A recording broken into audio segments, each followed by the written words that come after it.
Da covariância? Da derivada covariante com aquele termo lá. Com a conexão. Com a conexão. Sei. Quando você formula, por exemplo, a geodésica para um raio luminoso, Isso.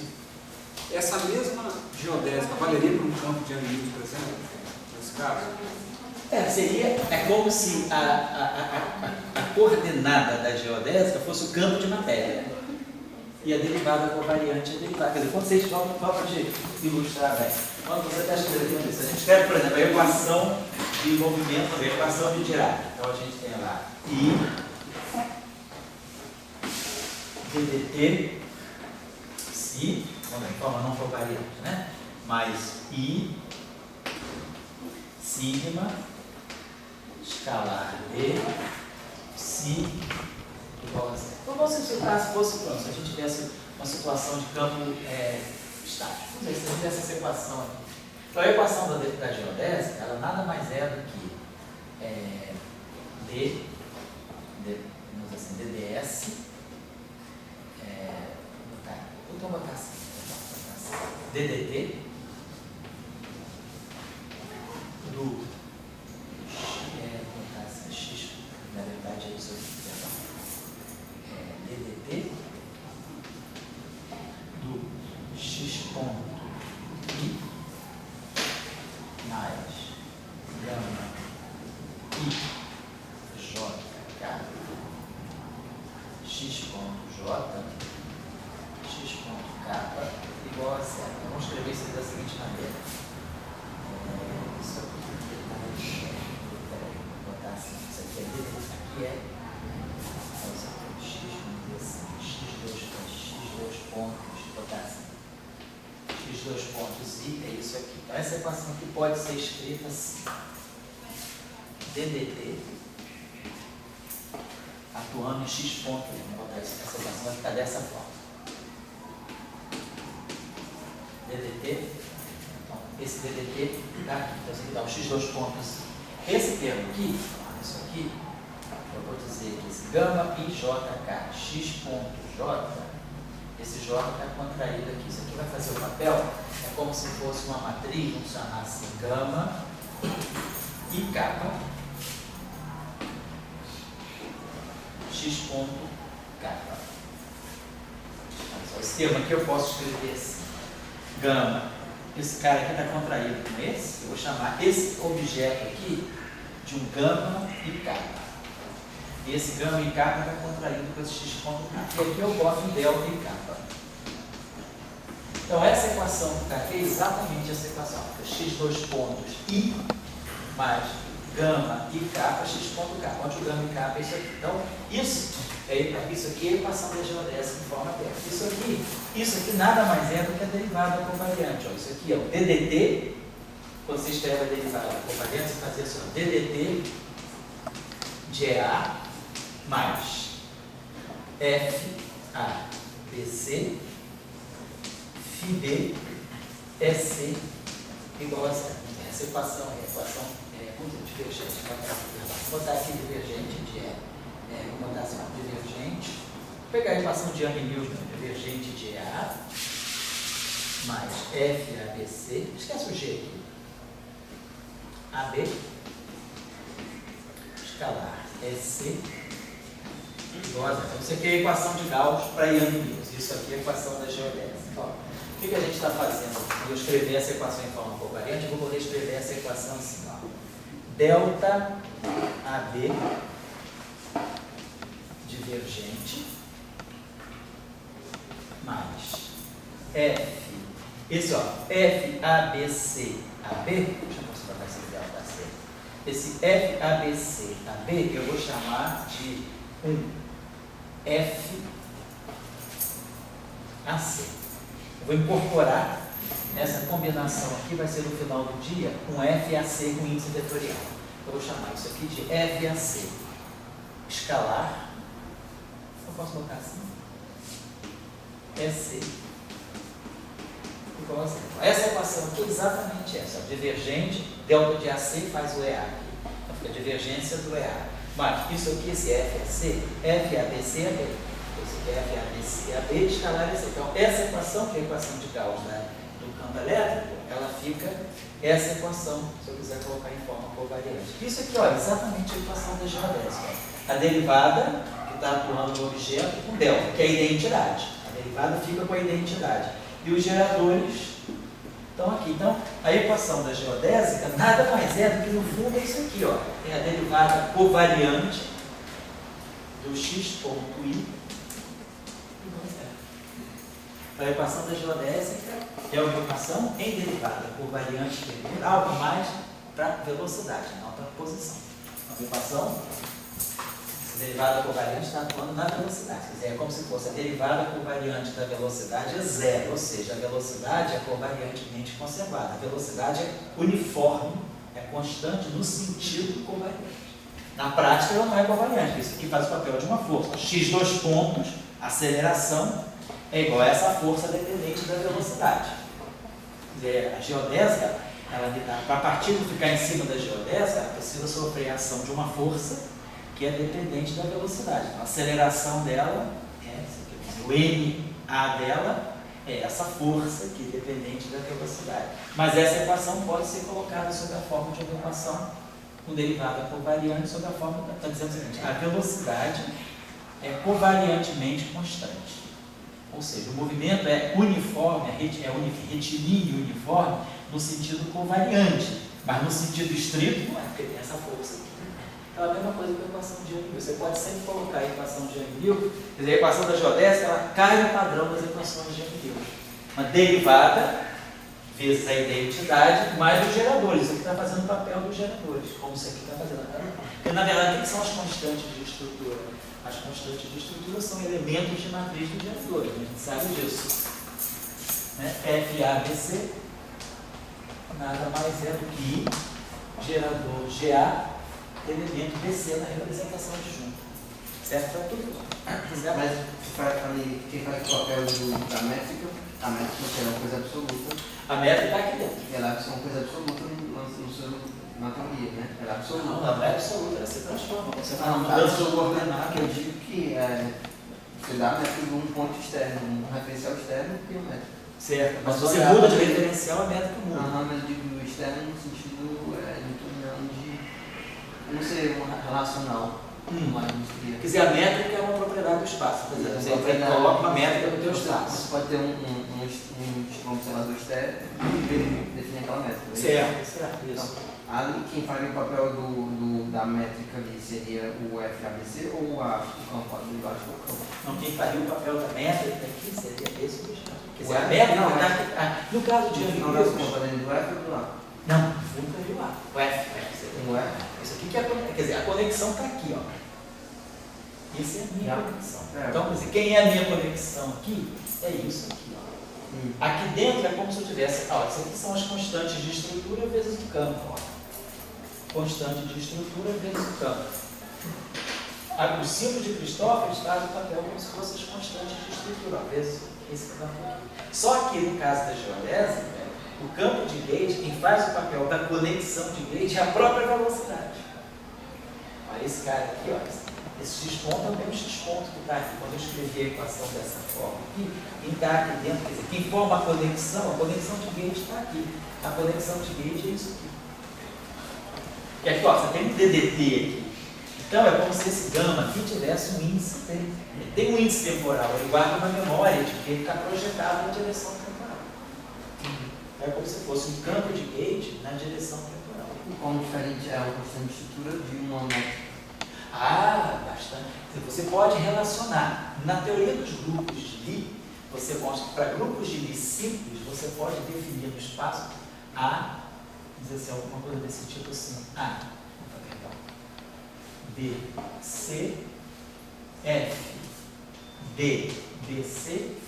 Você mostra que o produto das constantes de estrutura contraídas dessa forma, elas formam uma métrica no espaço do grupo. Quando você tem um grupo de Lie e essa métrica é positiva definida, então você tem um teorema no grupo, nas álgebras de Lie, que diz o seguinte: se você tem uma álgebra de Lie compacta e simples, como é o caso de SUN, qualquer SUN, a partir das constantes de estrutura você pode definir uma métrica no espaço do grupo. E essa métrica é uma métrica general, positiva definida, é uma métrica euclidiana.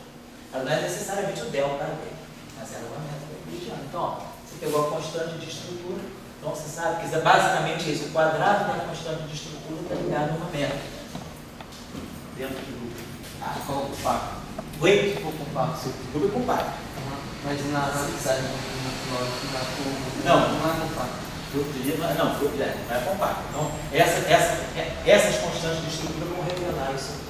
Só que lá, como eu falei para você, a situação da gravidade ela não é exatamente a situação de relativismo. A métrica, quer dizer, a conexão depende da métrica. Coisa que não acontece no caso de relativismo. Esse campo aqui não depende de métrica nenhuma, não depende de ninguém. Ele é um campo completamente independente. No caso da relatividade geral, esse campo aqui depende da métrica.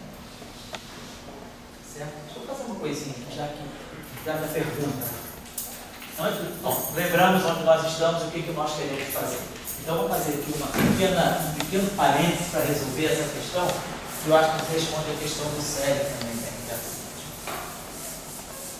Apagar isso aqui, vou deixar isso aqui. Então, vou fazer o seguinte, eu vou deixar tudo como está. Portanto, eu vou deixar tudo ali como está, e acho que nesse cantinho de quase aqui, dá para a gente fazer, só para vocês verem o que está acontecendo. Vamos supor o seguinte, fazer essa minha suposição.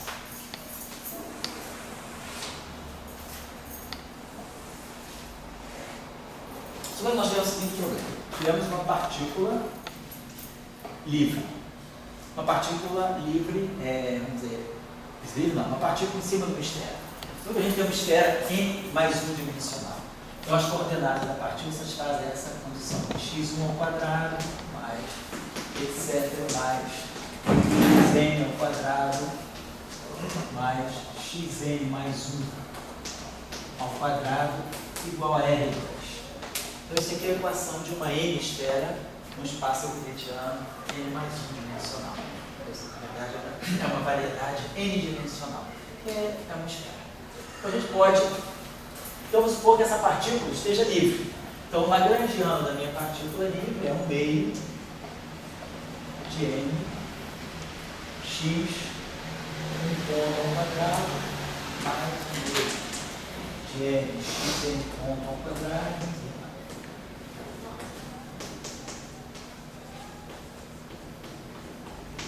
Ou seja, eu tenho uma partícula livre, mas sujeita a essa condição. A partícula, quer dizer, a energia cinética dela é essa, está livre, mas ela está sujeita a essa condição. Essa condição, eu posso eliminar essa componente aqui. Eu posso dizer que o xn mais 1 é mais ou menos a raiz quadrada de R2 menos, vou botar assim, vou botar índice xi ao quadrado, onde esse i vai de 1 até n. É xi, xi. Agora eu estou expressando essa n mais 1 coordenada em função das n coordenadas iniciais. Então, estou eliminando esse vírgula. Se eu eliminar esse vírgula, esses termos aqui, então eu vou escrever meu lagrangiano assim. 1 meio de n, x e ponto, vai de 1 até n. Vai de 1 até n. Só esse cara aqui eu vou usar essa condição agora. Vou derivar, então, x ponto n mais 1 em relação ao xn mais 1. Depois eu vou levar ao quadrado. Xn mais 1 ponto é mais ou menos 1 meio de 1 sobre essa raiz aqui. E a derivada disso aqui, que vai dar menos 2 xi ponto. Então 2 cancela com 2. Esse mais ou menos aqui, tanto faz que isso aqui vai ser elevado ao quadrado. Então, esse é o termo do n mais 1? Não. Oi? Ali, o i está correndo de 1 até n. Não, esse i aqui vai de 1 até n. Aqui não tem um i, aqui vai tudo, eu estou botando tudo explicitamente de 1 até n mais 1. Aí agora, quando eu eliminei essa coordenada n mais 1, em função das n coordenadas, eu resolvi chamar esse i que vai de 1 até n. Mas n coordenadas independentes. Tá certo? Eu estou com a sua aliada, tem n mais 1 termos, né? Aqui tem. Esqueci. N mais 1 termo. N mais 1. E aqui tem quantos? Aqui tem n. Agora eu vou substituir isso que está faltando. Agora eu vou dar mais 1 meio. Era isso? Agora eu vou dar esse termo aqui. Mais 1 meio de n.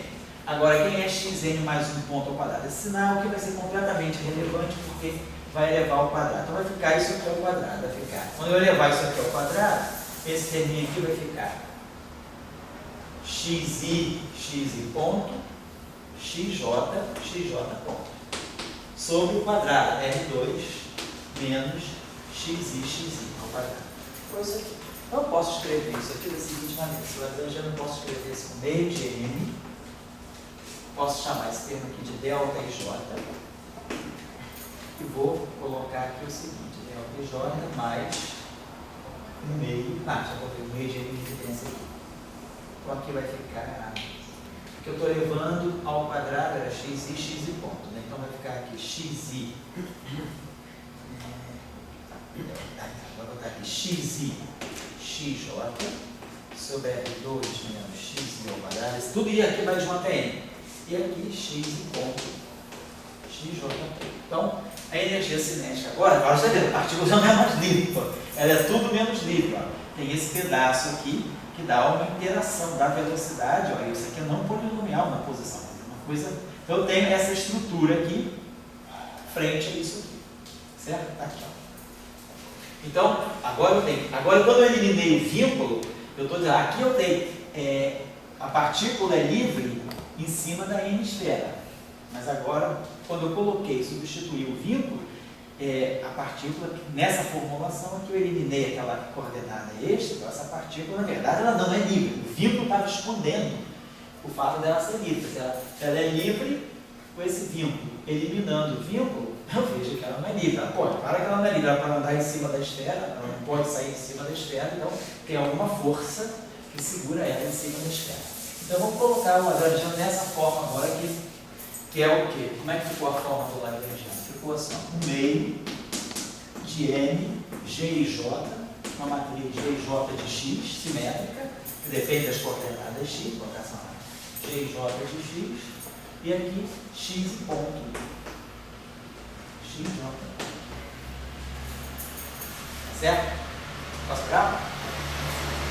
Já copiei de baixo. Já copiou? Então, tá lá. Então, esse é o meu problema. Isso é o que a gente chama de, na verdade, isso aqui é um modelo sigma não linear. Então, termo cinético, quer dizer, isso aqui é uma métrica. O que significa, no fundo, isso aqui? Isso aqui, ó, se você pensar que isso aqui é uma matriz métrica, isso aqui você está, na verdade, tirando o quadrado da velocidade. Quem é o quadrado de um vetor velocidade? Na métrica euclidiana é VI. Mas se a gente tiver uma métrica não euclidiana, que é uma métrica genérica, como é que eu tiro o produto escalar? Contraindo o vetor da métrica. A métrica faz o produto escalar. Então, aquilo ali, na verdade, é isso, é o quadrado da velocidade. É o meio de mv2. Nesse sentido, de que tem uma métrica, só que a métrica agora não é constante, é uma métrica que depende da posição. Mas isso aqui eu posso escrever como sendo meio de m x ponto quadrado. Entendendo que o produto escalar é tomado no sentido dessa métrica, que depende da posição. Então, está aí o problema da partícula livre em cima de uma n-esfera. Muito bem, vamos tirar as equações de ordem quadrântica, vamos derivar um princípio variacional, vamos tirar as equações de movimento dessa partícula. Então, tem que fazer uma variação devido, quer dizer, vou fazer uma variação em xi, a minha coordenada generalizada é xi. Então, vamos fazer uma variação do Lagrangiano em relação ao xi. Então, eu vou ter um meio, vamos esquecer o meio de L. Então, vamos tirar o delta L, o que nós estamos calculando é o delta L. Variação delta L induzida por uma variação delta x. Então, primeiro, vamos esquecer o meio de L. Isso aqui é uma coisa que vai ficar na frente de todo mundo. Então, a variação da métrica, delta gij, x ponto, xj ponto, mais gij, meio,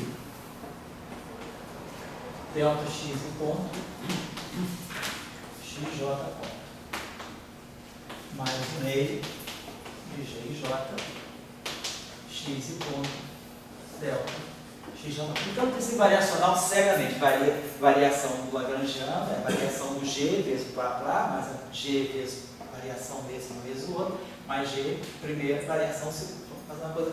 Esse termo aqui é igual a esse. E como essa métrica aqui é simétrica, vocês viram que isso aqui é um objeto simétrico, delta, j, x e xj, isso aqui é simétrico. Se eu trocar i com j, tem um problema.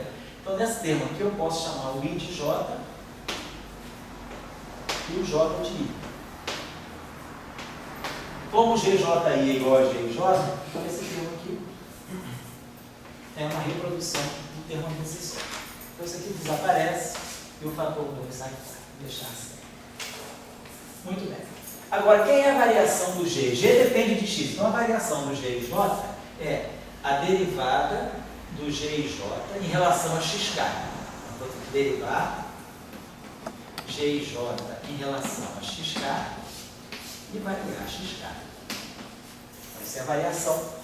Como é que a métrica varia quando X varia, né? Variação induzida pela variação do X. A derivada, regra da cadeia, derivada de G em relação a X vezes delta X. Vou escrever isso aqui como um dk, para não ficar carregando aqui dxk. Então a variação vai ser o seguinte, dk... Professor, Pois não? eu perdi aqui.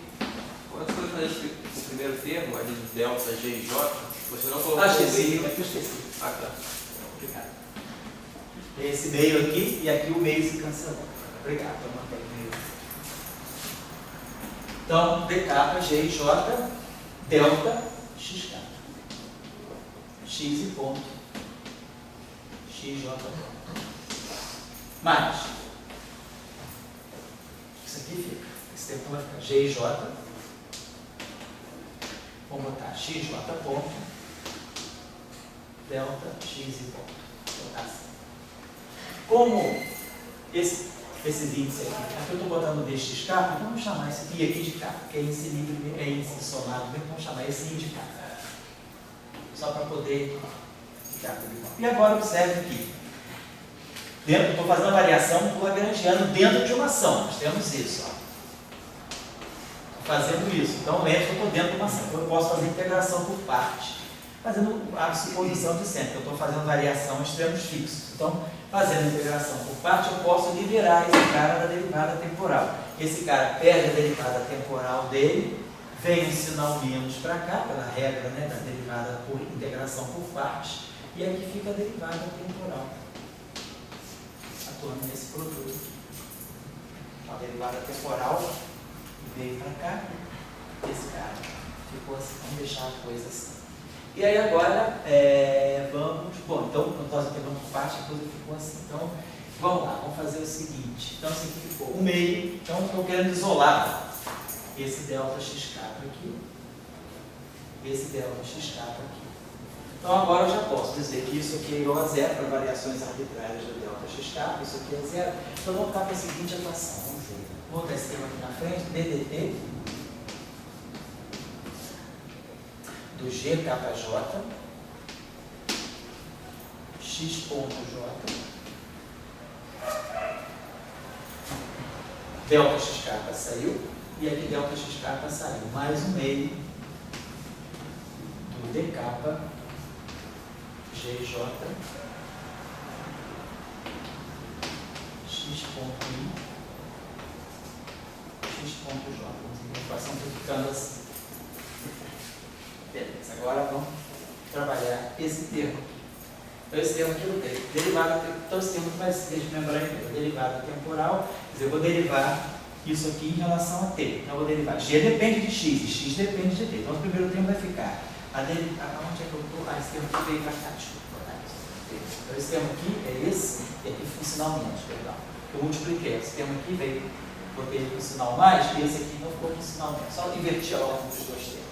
Agora, a derivada de t em relação a GKJ vai ser a derivada do GKJ em relação a xi, regra da cadeia, derivada do GKJ em relação a xi vezes x e ponto.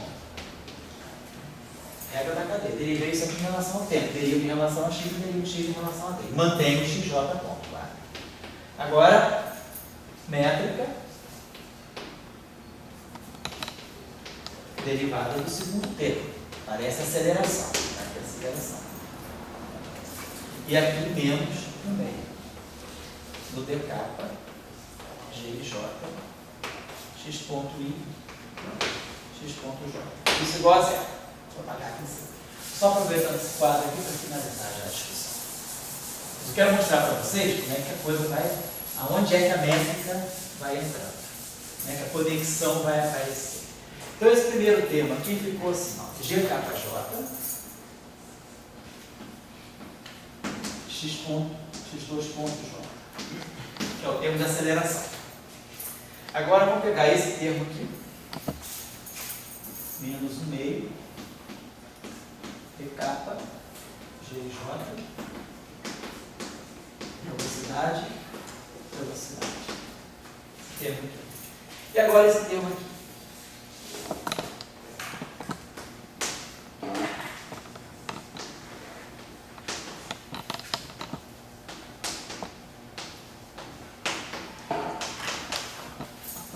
Observe o seguinte, esse termo aqui é simétrico em J. Se eu colocar I com J, esse termo é simétrico. Então, eu sou obrigado a simetrizar aqui, porque se esse termo aqui é simétrico, a parte antissimétrica aqui automaticamente vai dar zero. Então, esse termo aqui, esse termo pode ser escrito assim, 1/2 do DI GKJ mais DJ GK. Simetrizei em IJ. X e ponto XJ.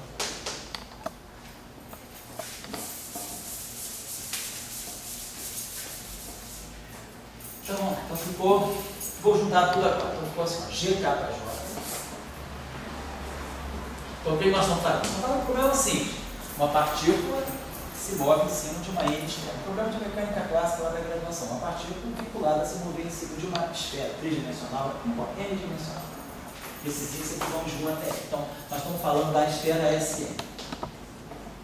E é o quociente entre SON mais 1 e SON. Ou seja, aquela esfera satisfaz a x1 ao quadrado, mais x2 ao quadrado, mais xn ao quadrado, mais xn mais 1 ao quadrado igual a R2. A informação disso está totalmente contida dentro do G. O G que encerrou toda a informação sobre o vínculo. Vamos fatorar esse meio aqui. E aí esse esquema que ficou. DI GKJ mais DJ GKI menos DK GJ X e ponto XJ.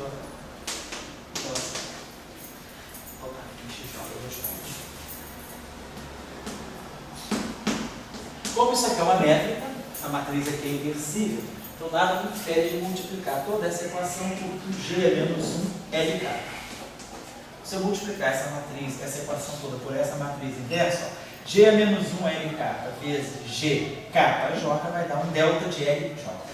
E aí esse x2 pontos vai ficar x2 pontos L. Mais 1/2 de G é menos 1 LK. E agora, essa combinação aqui, DI GKJ mais DJ GKI menos DK GJ x ponto I, x ponto I igual a zero. Então, isso tudo aqui, ó, apareceu isso tudo aqui. É isso tudo aqui que lá na relatividade geral, a gente chama de símbolo de Kirchhoff. Só que eu estou trabalhando tudo com índice embaixo, mas no fundo é isso aqui. Tem esse índice L aqui e dois índices U. K está somado, esse objeto aqui é um objeto assim, gama L, KJ. Desculpa, IJ, ele é simétrico em IJ, o objeto tem um índice L, mas ele é simétrico em IJ, esse termo transforma nesse, esse aqui é simétrico por si só. Então essa equação adquiriu essa forma. Então, a equação, vamos dizer, da geodésica é uma partícula livre em cima de uma N esfera, a lei de movimento, a equação de movimento é isso aqui. Mais gama L. Aí aqui, de que esse gama depende? Da métrica inversa, e das derivadas da métrica em relação à posição. Isso aqui vezes gama L, então objeto 3 índices, gama L e J. É simétrico em J. Então esse objeto depende da métrica, na verdade nem depende da métrica, depende da inversa da métrica e das derivadas da métrica. Tudo isso aqui vezes x e ponto, xj ponto. Então, como vocês estão observando, a equação da geodésica, ela já sai automaticamente com as derivadas da métrica. Então, a informação, isso é que está fazendo o papel da conexão. Então, é essa equação que eu falei que, no fundo, a gente pode escrever como uma equação para x ponto. Eu posso pegar esse termo aqui e dizer que esse termo aqui é delta de IL, derivada temporal, delta de LI derivada temporal. Esse termo aqui, eu junto esse J com esse J aqui, eu posso pegar essa combinação gama L J, x ponto J, vou chamar isso aqui de um A, aí vai sobrar um L, vai contrair esse J, com isso aqui, chamei toda essa grandeza de AL I, que depende de G menos 1, DG. E tudo isso aqui está atuando em x ponto I. Essa equação aqui, exatamente essa equação. Então, olha só, derivada, como vocês quiserem, eu escrevo assim, derivada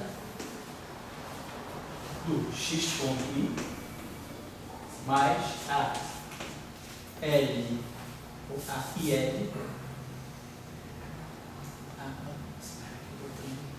esse aqui é o L, DDT do x ponto L mais a LI x ponto I igual a zero.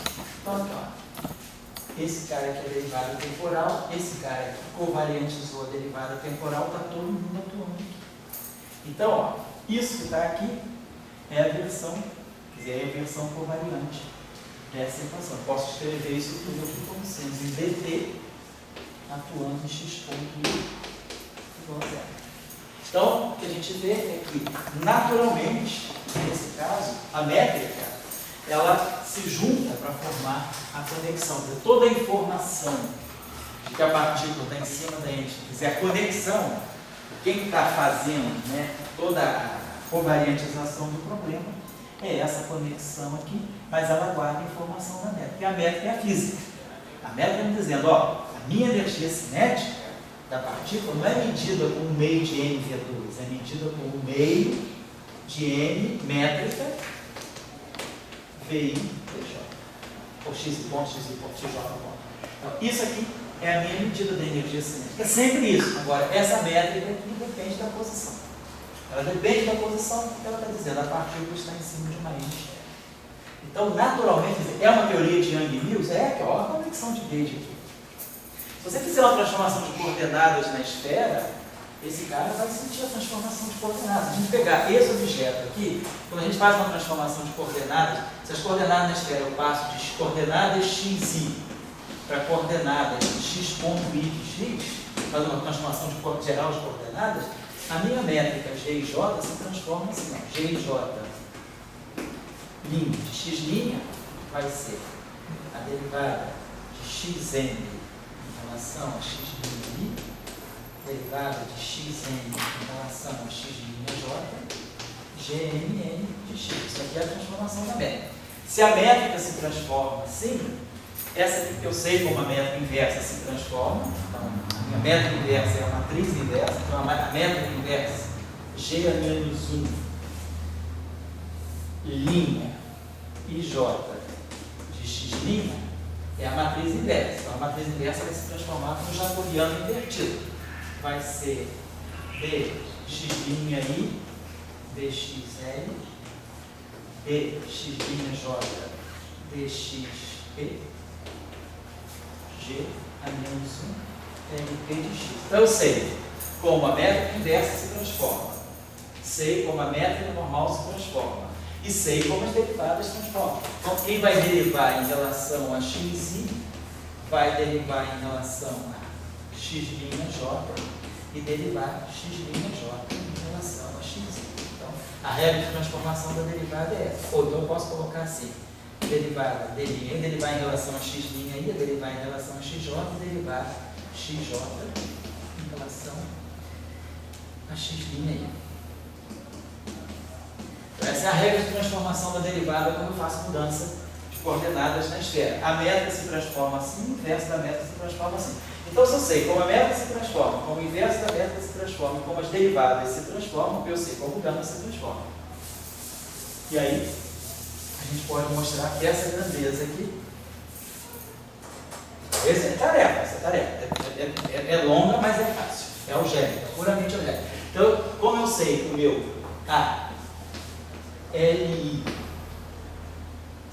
o meu ALI foi definido assim, gama L e J de G menos 1 derivadas do G, x ponto J. Então, esse aqui é o meu AL. Então, esse meu AL aqui, ele é a função dos G's e do X. Quando eu faço uma transformação do X que vai no X', claro, o X ponto, né, a derivada de x ponto J em relação a T é a derivada de x ponto J em relação a x' I e a derivada do x' I em relação a T. Pega na cadeia também. Então, eu sei como esse cara se transforma aqui. Sei como esse se transforma. Então, eu sei que esse meu A', ele vai ser um gama linha, tudo linha, x'. Então, a pergunta é, qual é a relação entre A' e A? Se eu fizer uma transformação, esse meu A' e J, ele vai se transformar assim. dxn, dx', dxn, dx'I, ANN, mais dxn, dx'I, dx'I, vou botar aqui d', dxn, dx'I,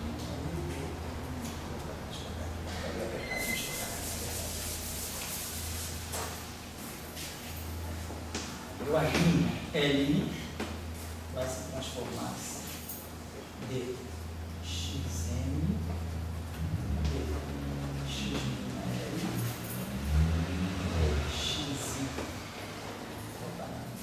dxn, dx'I, ANN, mais, aqui eu tenho L,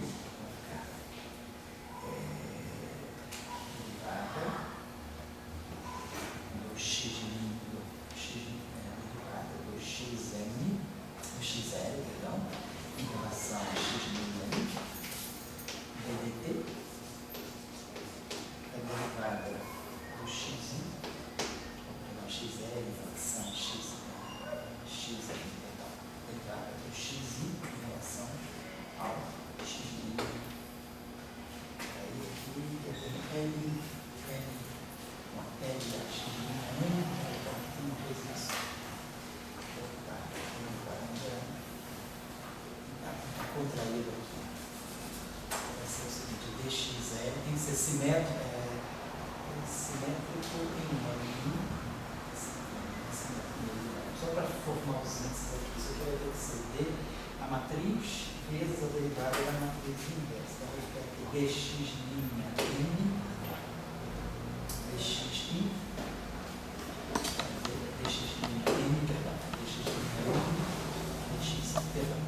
então é só fazer o cálculo que vocês vão observar, vocês vão obter. Então o que a gente está observando é o seguinte, como é que esse objeto se transforma?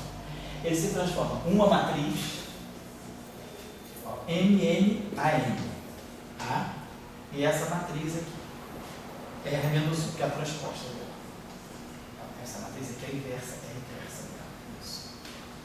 E esse termo aqui vai se transformar como sendo R ddt de R-1. Então, isso aqui é exatamente a lei de transformação de um campo de Young-Mills. Matriz, campo de Young-Mills, matriz é menos 1, matriz ddt. Então, o que a gente observou é que se a gente olha o problema de uma partícula que se move livremente em cima de uma n-esfera, o que eu tenho é uma teoria de Young-Mills. A equação da geodésica, na verdade, é a equação onde o papel da conexão, aquilo que faz o papel da conexão, que é o que a gente chama vulgarmente de símbolo de Christoffel, na relatividade geral, nada mais é do que um campo de Young-Mills. Quem é esse campo de Young-Mills? Só que esse campo de Young-Mills não é independente. Ele é função da métrica. Ele é formado assim, ele é formado pela métrica e pela própria derivada da partícula. É o campo de Young-Mills misto. Mas a estrutura é uma estrutura de Young-Mills. A transformação desse objeto é exatamente uma transformação de Young-Mills. Isso eu quero dizer. E o problema de Young, então você tem um problema de uma partícula, vamos dizer, no espaço curvo, é o problema de uma partícula seguida na geodésica, no espaço com uma métrica não trivial. Então, esse problema, ele naturalmente traz a conexão que é o campo de Young-Mills dependente da métrica. Entenderam como é que o mecanismo vem? A métrica, ela vai contando toda a história do vínculo ao qual a partícula está sujeita. Certo? Então, é uma teoria de Young-Mills, é um modelo de Young-Mills? É. Só que o campo de Young-Mills não é um campo independente, é um campo que depende da métrica e da própria velocidade. É isso que é o campo de Young-Mills, essa combinação. E aí a transformação, eu faço uma transformação geral de coordenadas na métrica da esfera, esse campo se transforma, ele reage, se transformando exatamente como um campo de Young-Mills. É isso que eu queria colocar para vocês. Acho que respondeu a pergunta do Sérgio, foi a pergunta. Então, é um problema simples, é um problema assim, de mecânica analítica lá da graduação. É só saber usar a regra da cadeira. E aí, a gente não precisa nem impor, não precisa nem trazer nada da geometria diferencial. A gente gera, né, naturalmente, a própria expressão daquilo que na geometria diferencial. O que é o símbolo de Cristóvão? O símbolo de Cristóvão é isso aqui, ó. É exatamente o que nós deduzimos. Gama I, MN é exatamente o que nós deduzimos. É um meio do inverso da métrica. GL, DN, GLN, mais DN, GLN, menos DN. GLN, foi isso que a gente deduziu? Só que a gente, em vez de botar GL em cima, a gente chama de G menos 1 e L. Professor, vamos dizer assim, se eu tiver um agrupamento de campos, por exemplo, matéria carregada, fermiônica e campos vetoriais, por exemplo. Tem um conjunto de campos propagando no espaço curvado. Isso. Então, a minha pergunta seria o seguinte: a trajetória que cada um desses campos vai seguir é diferente desse tipo? Ou seja, é como se o espaço-tempo gerasse uma dispersão. O campo de Gauge vai levar cada um para o seu lado. Isso mesmo, é isso que a gente vai ver agora. Beleza, então vou apagar isso aqui, porque já isso aqui foi só um passatempo, por aí, depois do recreio, né? Vamos lá. Então agora a gente já sabe as transformações, já sabemos a estrutura de múltiplos, já vamos começar a construir agora o que a gente sabe. Né? A gente vai fazer uma teoria que tem campos escalares, então os campos escalares eles têm que ter derivadas temporais e derivadas espaciais. Então, vamos lá. Então, aonde tem derivada temporal do meu campo escalar, isso que a gente estava usando no campo I era o I grande, né? Então, tem a derivada temporal, então ela vai ser substituída agora por essa derivada. Derivada temporal do φ vai ser derivada covariante de Gauge. dt do φ mais I G. O campo de Gauge associado a essa transformação, então, vamos dizer assim, o campo que a gente chama de φ A, GA, IJ, IJ. Então, como a gente vai ter que trabalhar com a derivada. Essa derivada temporal ordinária vai virar derivada covariante de Gauge, como a gente já aprendeu. E, claro, o gradiente desse campo escalar ele vai virar o gradiente covariante do campo escalar. Então, a gradiente do campo escalar.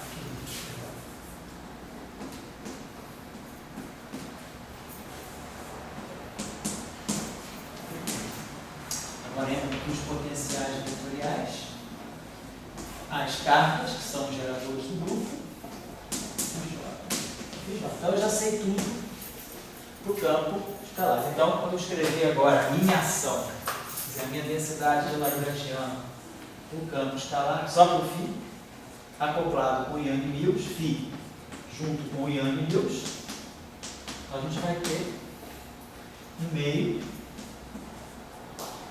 de DDT, φ, DDT, φ, E aí agora vou botar as máquinas menos 1/2. Aqui tem derivada temporal e aqui tem derivada espacial. Vamos dizer que a gente esteja fazendo uma coisa relativista. Vamos botar aqui 1 sobre 2C2. Para dizer que a equação de 1 é D2 é 1 sobre C2, D2 dV2, e aqui menos 1/2 do gradiente do φ escalar. Gradiente do φ. Está aqui. Então, seria o termo, né, legítimo de escalar. Então está tudo acoplado. Então aqui dentro, se nós observarmos bem, nós vamos ter isso. Então se a gente abrir esse termo aqui, vamos abrir isso aqui só para a gente ter uma ideia, claro. Então Lagrangiano de φ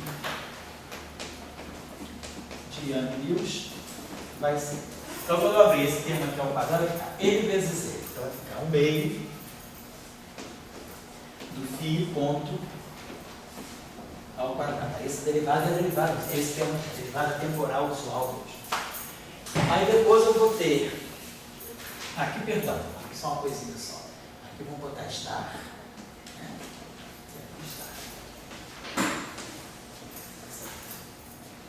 Ou então, se vocês quiserem, a gente pode fazer o seguinte. Vamos fazer para a gente ficar já com a coisa, a gente vai mais crescidinho. Vamos tirar essa anotação. Tira a anotação. Sabe que isso aqui é um vetor coluna. Isso aqui é um vetor coluna. Então, isso aqui são matrizes. A matriz atuando no vetor coluna. Então, vamos deixar em forma matricial. Então, vamos deixar isso aqui em forma matricial. Vocês já estão entendendo que essa matriz aqui atua. Essa matriz aqui atua aqui. Isso aqui é um vetor coluna. Então, essa matriz atua no vetor coluna e não no vetor coluna. Então, vamos escrever essa equação assim, forma de vetor coluna. Então, aqui eu boto Dagger. Isso aqui é um vetor linha, vetor coluna. Vetor linha. Vou colocar assim, tiro o índice. Então, vamos lá. Então, isso aqui ficou. Claro, quando eu vou tirar o Dagger disso aqui, o Dagger disso aqui, isso aqui Dagger, e aí só tem que trocar a ordem. Vai ficar FA, campos são reais. GA, FIDAG e GA. Então, eu vou tirar o Dagger, esse cara troca a ordem e esse troca de sinal. Então, esse termo aqui, nós vamos tirar o Dagger. O primeiro termo aqui vai ser DT FISTAR. Então, ficou assim, ó. Vai ficar FI, ou seja, vamos dizer assim, FI e ponto. Dagger, FI ponto. É o vetor coluna. Φ é um vetor coluna. Então, na hora que eu dagar, Φ ponto, derivada, Dagger, Φ ponto. É o primeiro termo de DT. Aí agora, eu vou ter esse termo aqui, Dagger, então eu vou ter Φ ponto, Dagger. Esse termo aqui vai interferir com esse do segundo. Esse termo aqui, que é o Dagger, vai pegar o segundo. O segundo termo, então, vai ter aqui I, G, FA, GA, Φ. Então, vamos escrever esse termo assim, mais I, G, FA, porque esses caras não são matrizes, eles estão multiplicando essas matrizes. Agora, esse aqui era um vetor coluna, que ficou vetor linha, esse cara é uma matriz e esse é um vetor coluna. Essas três estruturas aqui não podem trocar ordem. Então, ficou mais I, G, FA, é o campo de Yang-Mills, e aí aqui ficamos com Φ ponto Dagger, matriz GA, o Michele, já tem que. Michele já foi, né? Porque eu ia falar com ela. Então ela volta, eu tenho que marcar para ela que depois discutir um negócio comigo, eu fiquei de marcar a hora com ela. A hora que ela estivesse dando um toque, eu vou um beijo. Então tá, esse termo aqui, então pegamos esse termo vezes ele, agora esse termo complexo conjugado vezes esse.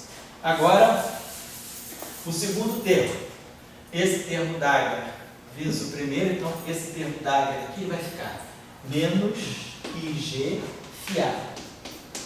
E aí fica FIDAGER, GA Dagger. Só que os geradores são hermitianos. Então, vou tirar o Dagger daqui. Agora, esse termo Dagger vai estar multiplicando o DDT daqui. Então vai aparecer o Φ ponto aqui. Então ficou assim, menos I, G, FA. E aí ficou Φ ponto, Dagger, GA, Φ ponto.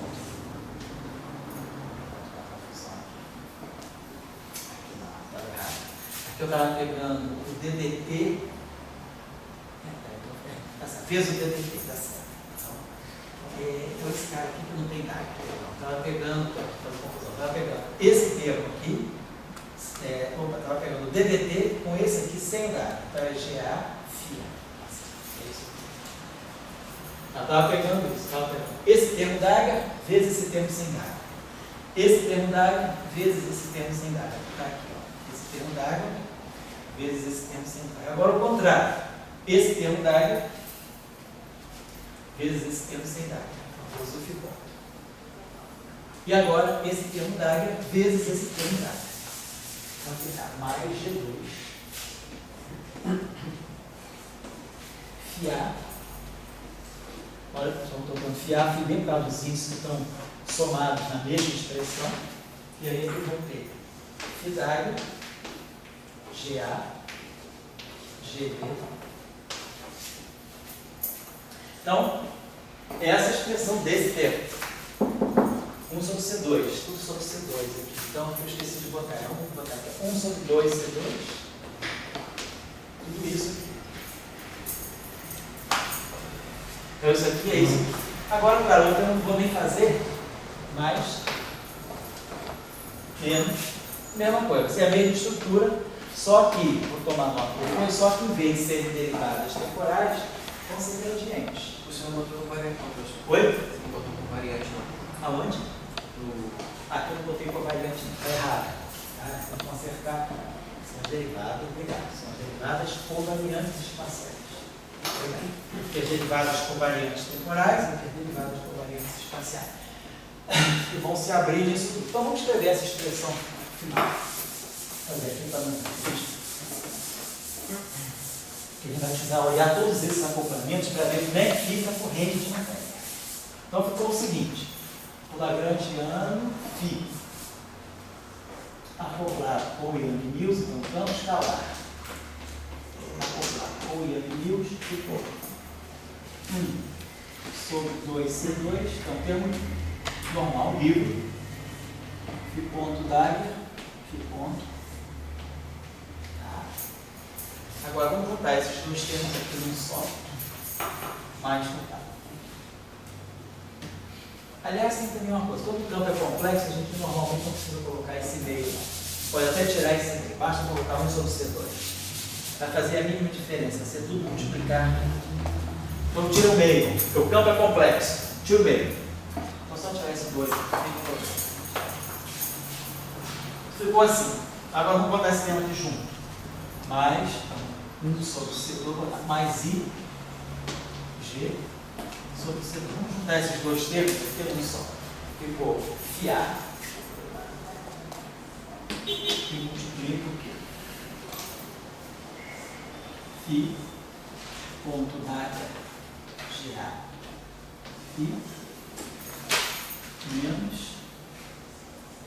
φ d'área GA φ ponto. Que é esse termo. E depois mais G2 sobre C2.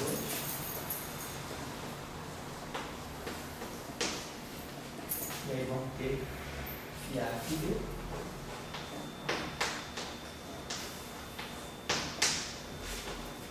D'área, GA, Júlio, φ. Então isso é a parte temporal. Certo? Vamos para a parte espacial. Então, menos gradiente do φ. Aí sim, gradiente não do variante, gradiente do φ. É a mesma estrutura, só que no lugar da derivada temporal vai aparecer gradiente. Aí aqui vai aparecer I sobre G, IG, menos IG sobre C2. Uma Michelle ela geralmente vai embora mais cedo por causa do transporte, só que eu perdi ela de vista. Menos IG sobre C2, aí aqui vai ficar. Continua tudo igual, FIA. Só que no lugar da derivada temporal, vai ficar agora o gradiente de φ, d'área, escalar, GA,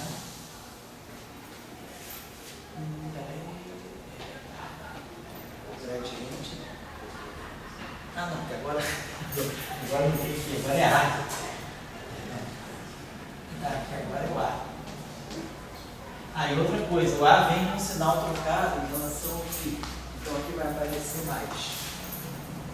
O A vem com menos IA. Então vem com mais IG sobre C2A, escalar. Então, gradiente de φ', GA, menos φ', GA, gradiente. Tá bom. Eu vou escalar. Onde eu tinha derivada temporal, agora eu tenho escalar. Então, onde eu tinha DDT com φ, agora eu tenho gradiente com A. Tá aqui. E lembrando que aonde tinha φ, o φ aparece, onde tinha o φ aparece sempre mais I. Então, como esse cara aqui aparece menos I, mas tem esse sinal menos global aqui na frente, ele ficou assim, né? E aí aparece menos I, dá menos 1, menos na frente dá mais. Tá? Então, a consequência de mais G2 sobre C2, aí vai ficar A, escalar, A, T, φ',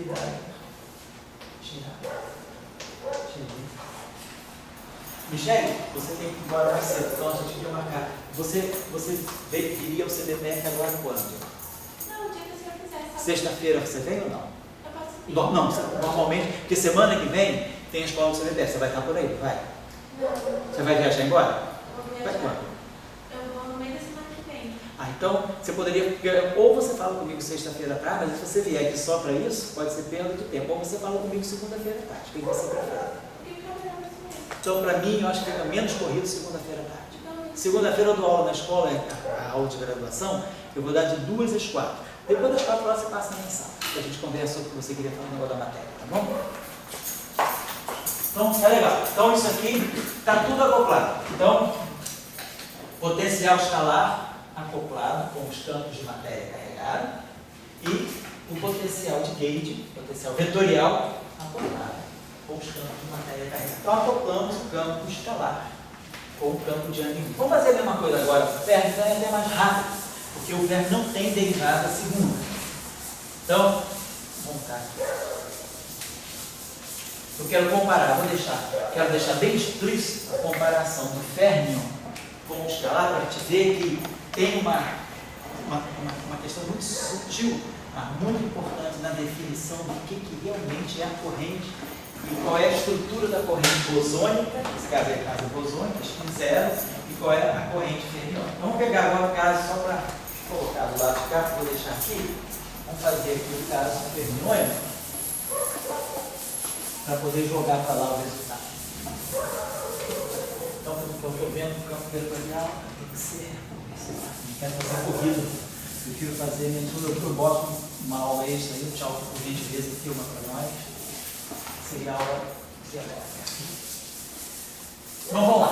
Então, eu vou pegar o caso fermiônico. Então, o caso fermiônico, vamos dizer, lagrangiano fermiônico global. Depois a gente bota aqui as derivadas covariantes. Caso global, então, I, psidade, psi ponto, DDT do psi, tudo simetria global.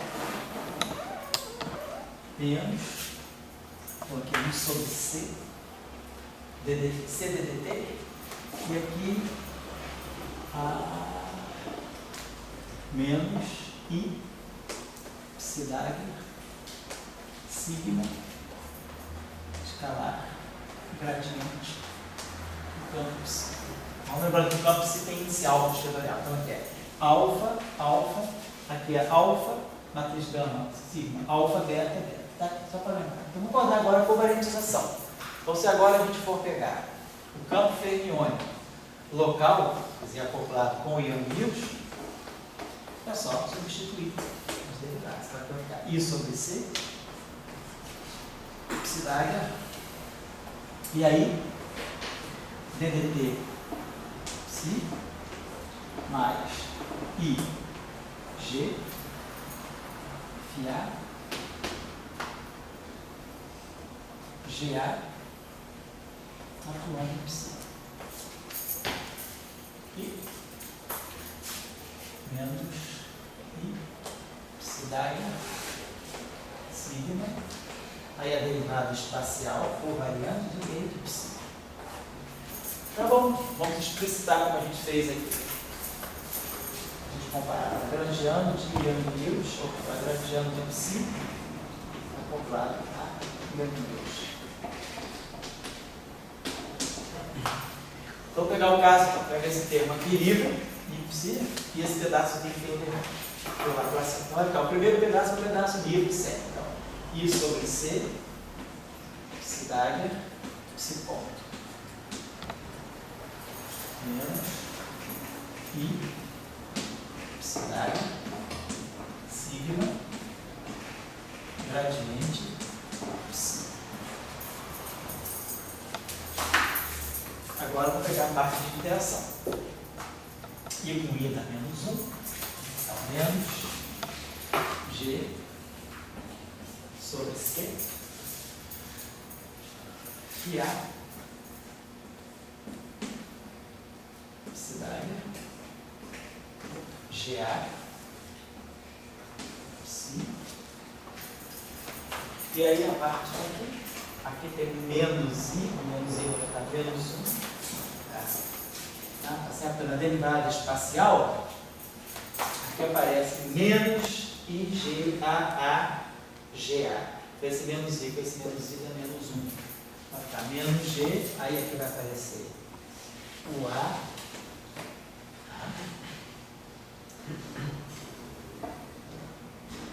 Escalar. Psidagma. Sigma. GA. Entendendo? Esse A faz produto escalar com sigma. A parte espacial aqui, AX, sigma X, AY, sigma Y, AZ, sigma Z. Para cada X, Y, Z tem essas contrações aqui. Isso aqui, ó, é o que se acopla com o A, e isso aqui é a parte que se acopla com isso aqui. Então, vocês estão observando que a estrutura da corrente, o que se acopla com o campo? Nós estamos olhando a equação de massa é assim, ó. Divergência de E igual a ρ.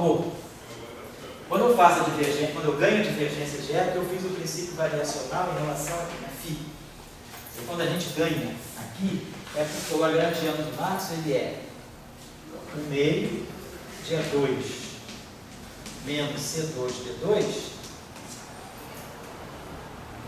menos ρφ mais J escalar A. Então, quando eu faço a variação em relação a φ, eu gero a equação do divergente de E e gero o ρ. Então, a gente está vendo o acoplamento de Gauge, campo de Gauge, ele se acopla com a corrente. Então, olha só, aqui está o φ.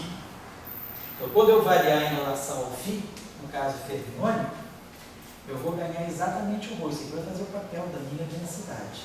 E quando eu variar em relação a A, lá na equação de Fermat, eu variar em relação ao A, eu ganho a corrente de matéria. Não vai ficar claro daqui a pouco, mas eu só estou adiantando a vocês que quando a gente olha, quer dizer, o campo potencial se acopla com a densidade. E, porque essa aqui é a forma da interação eletromagnética. Então, a interação entre uma densidade de carga e um potencial e a densidade de corrente e o potencial. Então, quer dizer, quem se acopla com o A é a corrente, quem se acopla com o φ é o ρ. Então, o φ está acoplado com esse que deve fazer o papel do ρ, só que para cada gerador tem um ρ. E aqui, que deve estar fazendo o papel da corrente é isso aqui. A corrente vetorial, o vetor vem do sigma e o índice A vem dos geradores. Agora, olha a diferença do caso aqui. Aqui está claro. Isso aqui deve ser a corrente, deve ser a carga. Mas observe aqui, ó, quando eu variar isso aqui em relação a φ, vai sobrar um φ. Então, a carga, no caso bosônico, ela não vai depender só do campo de matéria, que está dizendo, claro, isso aqui é só puro campo de matéria. Então, parece que a carga vem da matéria e ela se acopla com o φ. No caso bosônico, no caso fermiônico, é exatamente o que acontece. A carga da matéria está isolada aqui. Isso aqui não sabe o que é φ, o φ aparece aqui interagindo. Então eu tenho um acoplamento do φ com a densidade de carga. tem um acoplamento do ar com a densidade de corrente. No caso bosônico, era para ser assim, ó, φ se acopla com a densidade de carga. Tudo isso aqui é φ. Só que tem um φ a mais aqui. Então, quando eu variar em relação a φ, ainda sobra um φ. Então, o próprio campo eletromagnético está interferindo naquilo que é a corrente de matéria. Nós temos que entender isso. Para o caso fermiônico é nitidamente diferente. Mas tudo por quê? Porque a equação fermiônica, ela é o lagrangiano fermiônico, é a primeira ordem nas derivadas. Ao passo que o lagrangiano bosônico é a segunda ordem. Então é a segunda ordem que faz um φ que vem de uma derivada covariante se acoplar com o outro φ. E o A se acoplar com o A. Então isso aqui, de uma certa maneira, tem que nos levar a pensar o que realmente é a carga. Se eu tiver um conjunto de mesons π, por exemplo, um conjunto de partículas escalares carregadas, até que ponto eu consigo perceber a carga da matéria bosônica carregada desvinculada do próprio campo eletromagnético que ela gera? Porque a gente vai ver já que a expressão da corrente vai sair daqui. E aí a corrente fatalmente vai apagar isso aqui. Então já fica claro aqui que no caso fermiônico é limpo. Foi por isso que, até por isso que foi fácil chegar às equações de Maxwell. Se a matéria fundamental não fosse em elétrica, se os condutores, que quando se descobriu o eletromagnetismo, se o que carrega, né, quer dizer, o fenômeno eletromagnético não fosse gerado pelos elétrons, a gente vai ter uma equação de Maxwell mais complicada. No caso do férmio, não, porque limpa. A parte de matéria está aqui do lado direito, a divergência de elétron do lado esquerdo. Mas no caso fermiônico, no caso bosônico, não. Eu tenho uma mistura entre matéria carregada e o próprio campo de Gauge. Então, as equações de Maxwell mudam um pouco. Na verdade, se o portador de carga tem spin zero, a gente vai ver que não é só a carga que se acopla com o campo eletromagnético. Tem algo mais. Aqui, ó, isso aqui é a carga. Isso aqui nitidamente é a carga. Porque já é a carga no caso da simetria global. Quando a simetria é global, se vocês se lembrarem lá da aula do teorema de Noether, quando a simetria é global, qual é a estrutura da densidade? A gente tem. Como é que fica o teorema de Noether? Fica ddt de dl dφ ponto delta φ mais divergência de dl derivada em relação ao gradiente de φ delta φ.